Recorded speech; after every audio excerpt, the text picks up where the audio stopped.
You're listening to the 5-Minute Friday podcast episode of The Aligned Self. This is your host, Daniel J-Novi.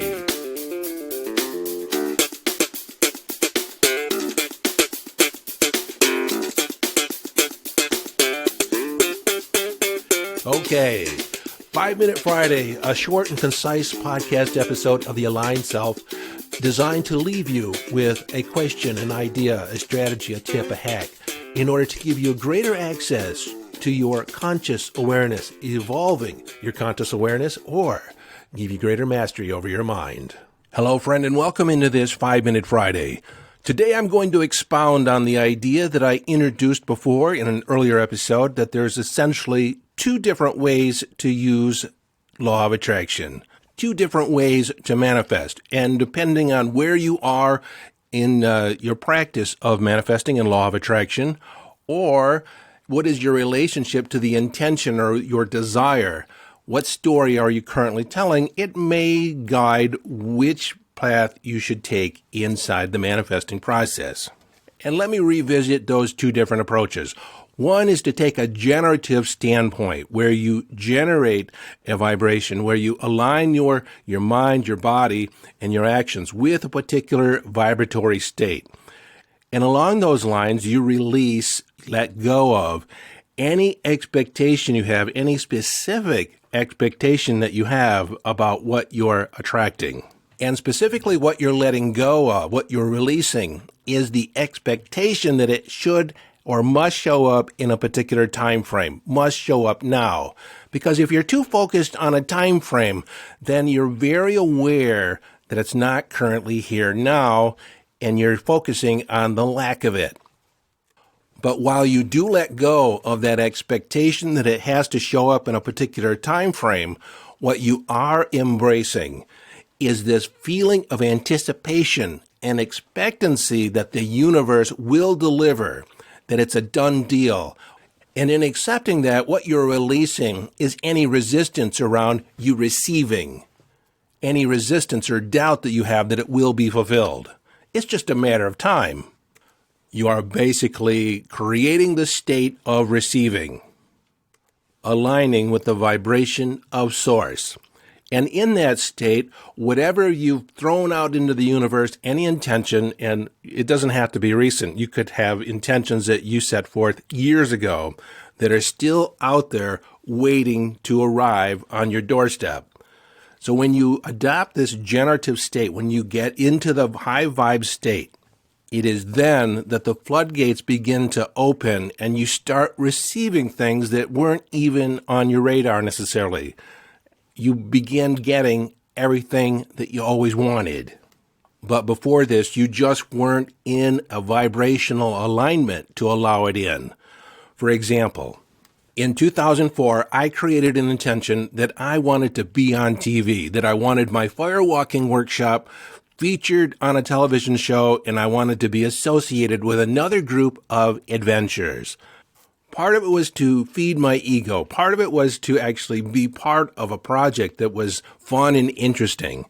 But, this was 2004, and I had just become certified as a firewalk instructor. I first started walking on fire back in 1988, but I actually became certified as an instructor in 2004. But I had also left my full-time position at FedEx just a year prior, so I was still working through some things in my mind about who I wanted to be, how I wanted to represent myself as a coach, as a teacher, how I wanted to expand the next chapter of my life. Because before leaving FedEx, I was still coaching and coaching on the side, but I wasn't a full-time coach. My livelihood wasn't dependent on it. And also at that time, it was becoming increasingly clear to me that where I was living in Saginaw wasn't for me. It didn't feed my spirit. I was being called to somewhere warm, somewhere south, which happens to be Texas. But I have to tell you, I created that intention and then I forgot about it. It wasn't active necessarily in the forefront of my mind. But once I got into Texas, I began shifting my vibration. I began doing the things that I've always wanted to do. I was really loving where I was, loving who I was with. I was enjoying myself. I made my practice, my vibrational practice, a priority. I began creating and promoting workshops in the Dallas-Fort Worth area. I created a community of people around me that were interested in spirituality, in adventure, and I began to expand on my client roster while getting my feet wet, establishing myself in Texas. Now, I had arrived here in Texas in 2006, but it wasn't until 2009 that there was something that showed up in my lap that was in alignment with that original intention that I casted in 2004. I was at a fair, at a holistic fair, and I had a booth. And this woman walked up and asked me if I would ever do a firewalking workshop somewhere outside of the country. I said, absolutely, if the conditions were right. Well, she said, I represent a group, a resort in Honduras, and we would like to invite you to our resort and put on a firewalking workshop, and we can promote it. And aside from my airfare to get there, the whole thing was free. I have to tell you, I was pretty excited about the whole deal. And yet I hadn't put it all together yet that this was my intention coming to fruition. I hadn't yet got all the information. Well, about a month before I was supposed to fly down to Honduras, and I was going to end up on the island of Utila on a dive resort, on a resort, an eco resort, beautiful place. But it was about a month before, and I got the message that there was going to be a film crew there shooting a television series, and they wanted to feature me on their episode. They asked me if I would be okay with it. I said, absolutely. But even then, I still hadn't put it together that it was fulfilling an intention that I had put out into the universe before that. It wasn't until I was lying on a hammock on the beach of the resort after the Firewalk workshop, after I'd already done it, I'm laying there thinking, oh my God, I created this. And so I took out my phone, I snapped a picture of me laying in this hammock, my feet and the ocean beyond me, beyond the sand, and then posting it on Facebook saying, I created this. And then it was somebody that I had just recently met, saw the post on Facebook, was inspired by the fact that you could create something from nothing, and we became friends, and that led to a 13-year friendship with Thomas Miller. Now, if you don't know, Thomas Miller is the podcast host of the Subconscious Mind Mastery podcast and Fun Astrology with Thomas Miller. Well, it was fall of 2019, and I had decided that I wanted to do a podcast. I hadn't yet decided exactly what I wanted the format to be, what I wanted to talk about, what was my approach going to be. I hadn't worked all that out yet. But I did throw out to the universe that it was time for me to do a podcast. Well, like all things, it doesn't come to us until we're truly aligned. So what happened? As soon as I created that intention, I was invited to speak on a podcast. That podcast is no longer on the air, but the episode is housed on my YouTube channel. The month after that, Thomas Miller invited me on to do a podcast with him, to be his guest. And so I did my first episode with Thomas in December 2019. Well, he invited me back again with him and Majana in March of 2020. I don't know if you know these people, but that was right when COVID was really taking hold, and we kind of talked about that. And then in August, I had just declared to Thomas that I was going to start my own podcast. I was ready. And then a couple days later, Thomas contacted me and said, I have an idea. I haven't been putting as much energy in the subconscious mind mastery. I've been focusing on Fun Astrology podcast, and I would like to invite you on to be co-host. That sounded good to me. I didn't have to start from scratch. And he said that the podcast, I could treat the subconscious mind mastery as my podcast, do whatever I wanted, and he would still come on and do an occasional episode, but he was going to direct his focus to the Fun Astrology podcast. And at the time, it seemed like a really good deal. But even though I was co-host and I really had the permission to do whatever I wanted, I was very present to the knowing or present to the idea that it was somebody else's audience. Thomas had spent 8 years building the audience for his podcast, and many of the listeners were aligned with him. They were used to listening to his voice. And our styles are somewhat different. Although I was well received, it seemed like I was well received, but I was still in the background of my mind. It just didn't feel like mine. But all the same, I was present to the opportunity that was presented before me. This was law of attraction. I had attracted this opportunity. I received the opportunity.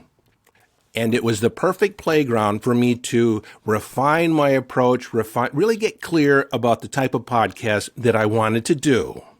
And by doing so, I became aware that I couldn't probably do that or do the podcast that I wanted to do in Thomas's playground.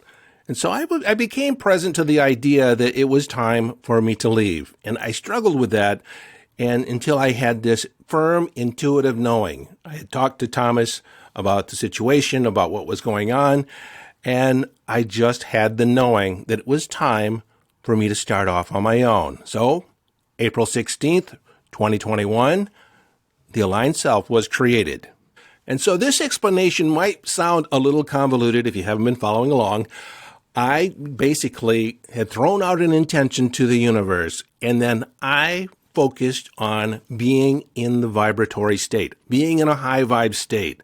And then the universe delivered at a point in time when I was in alignment. Now, I could have gotten in quicker alignment. I could have got more focused, more granular in my thinking, been a little more specific.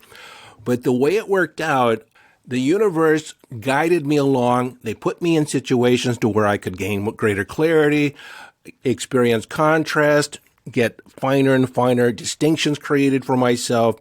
It just unfolded like magic. Now, I do need to point out that the reason it unfolds like magic much of the time when you're in that aligned state is because you're listening to your inner guidance. You're listening to your intuitive guidance. You've learned to trust it.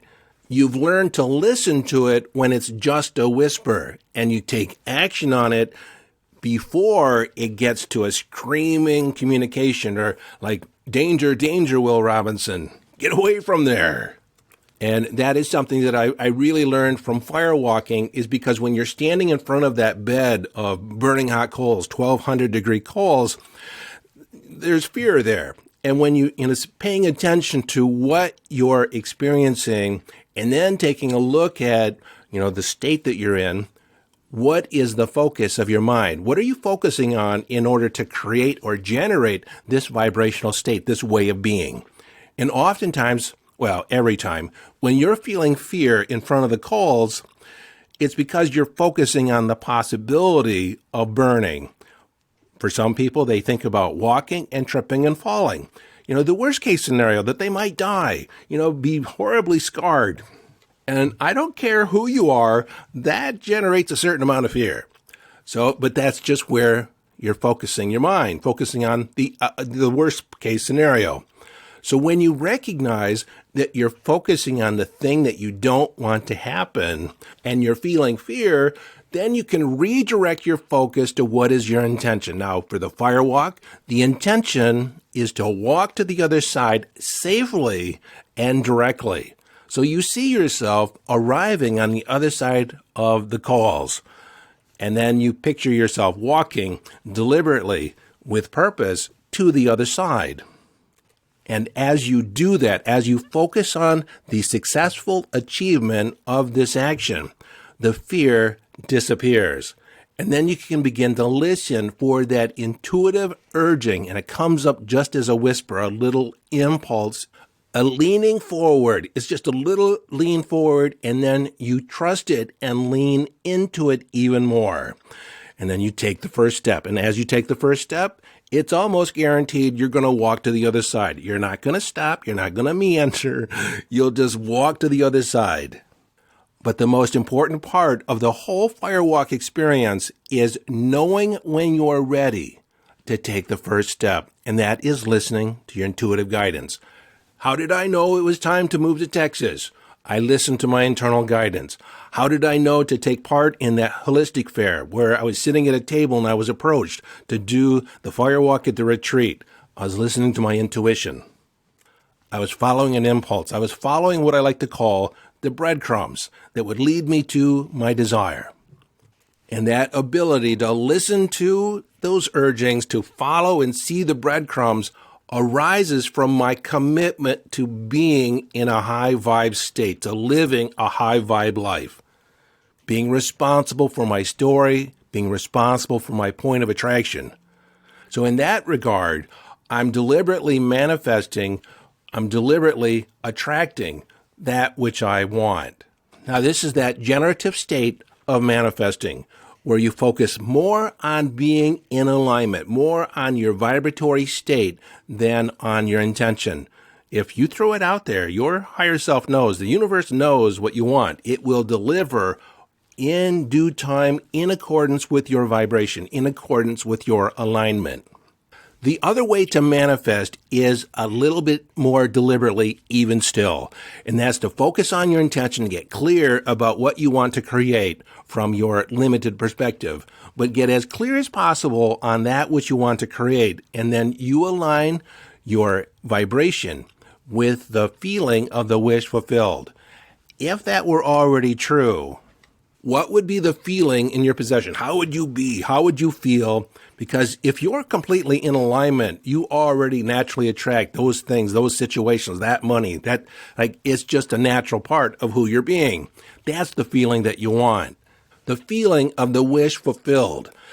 Now, this second approach can be somewhat problematic because if you're not practiced in your vibration, if you cannot necessarily control where you're focusing your mind, if you look a lot at the things you don't want, the fire, falling down in the fire, if it's hard for you to focus on your intention, to keep that image of what you're moving towards as a wish fulfilled, if you acquiesce to your old story of lack or why you don't have what you want already, if you can't hold that story of the wish fulfilled, then this is not your approach. This is not the thing you should be doing just yet. Where you should be focusing your efforts is to master your vibration, master your emotional set point, master how you focus your mind in the world. And the good news around that is that it's not that difficult. It's not always easy because you've been practicing an old way of being. You have a practiced way of being. You have an emotional, vibrational set point that you consider normal. But once you get that out of the way, your natural state of being is to be joy, is to be aligned with Source. That's your natural state. Yet we offer a lot of thoughts to the contrary. But if you're intentional, you can rewrite your emotional vibrational set point within about 30 days, sometimes within as little as 2 weeks. And you can definitely shift things in as little as 10 minutes or a day. And while this is definitely something that you can do on your own, you can figure it out. There's enough information out there in the marketplace for you to figure it out on your own. If you want to accelerate your progress, I have created a workshop around that. I'm bringing in everything that I've learned from 10, 20 years of firewalking and mastering your state, getting your state in alignment, listening to your intuition. I also bring my background in neuro-linguistic programming, neuroplasticity, rewiring the brain with new behavior, rewiring the brain with new feeling states. This workshop I call the High Vibe Life. It's actually a conglomeration or a mishmash of a course that I used to have, Rewire Your Brain for Abundance, and a short program that I used to do called Epic Vitality. If you want to learn more about that online workshop, the High Vibe Life, you can go to yesdaniel.com. And while thinking about it, since I did mention that television show, that episode that I did, I'll post a clip of that episode in the Facebook group, the Aligned Self Podcast Listeners Facebook group. Again, that's the Aligned Self Podcast Listeners Facebook group. If you're not yet a member, you're encouraged and invited to join. When I ask the questions, how did you hear about the Facebook group? You simply say, on the podcast. So your big takeaway in this episode is to be responsible for your vibration, to make it a priority, and to be aware of your vibrational set point. Where are you typically sitting day in, day out? And if you haven't yet listened to the episode just before this one, by all means, tune into that one where we talk more about your emotional, vibrational set point. Until next time, this is your friend and host, Daniel Danovi, urging you to follow your bliss. Live your life from inner signals. Be inner directed as you engage in the epic adventure.